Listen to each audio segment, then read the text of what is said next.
So, try naman natin guys i-derive yung formula for the area of the parabola. If we have a base and a height dimension, ang area ng parabola is 2/3 BH. Now, try natin i-derive to using integral calculus. So, first, kunin muna natin guys yung general equation if we have a parabola going or opening upward. So, kung meron siyang height h and base b, kunin natin itong point. This is point. Ang coordinates niya is b halves and yung height niya is h. So, i-substitute natin yan sa equation natin.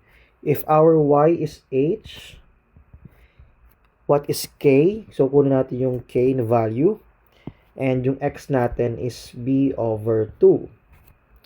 So, we have h equals k.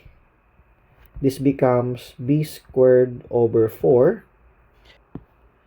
So, your value now for k, that is 4h over b squared.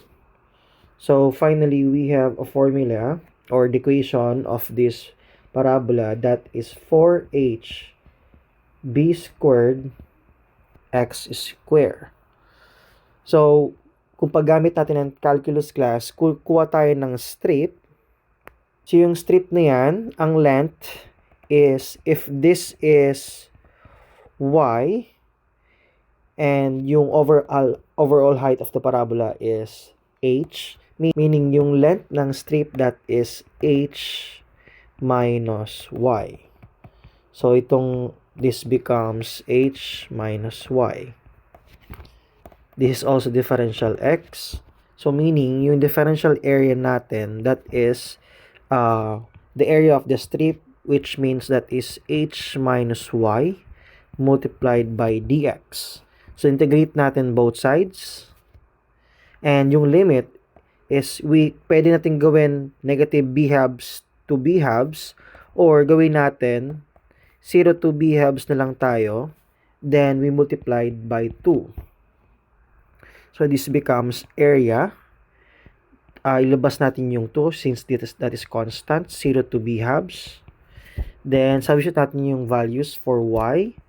So, this becomes h minus 4hb squared x squared dx. So, integrate natin. This becomes hx minus, ilabas natin yung constant, and yung x square, integrate natin, that becomes x cubed over 3, and yung limit natin from 0 to b halves. So, next, we will substitute the value for x. So, this becomes 2.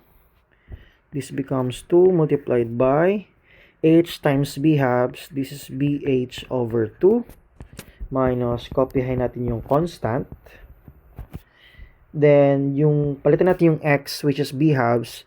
This becomes b cubed over 8. May denominator pa na 3. Then, we will simplify. So, this becomes b halves over 2 minus over 3 pala to. So, raised to 3 pala to. So, magka-cancel dito yung b square. May iwan dito is b. Magka-cancel yung 4. May iwan dito is 2. So, finally, this becomes bh, yung numerator, and yung denominator is 2 times 3, that is 6. So, if you simplify this becomes 2bh over 6. So, simplify pa natin. This becomes 2bh over 3. So, dito guys, na-derive yung formula for our area of our parabola.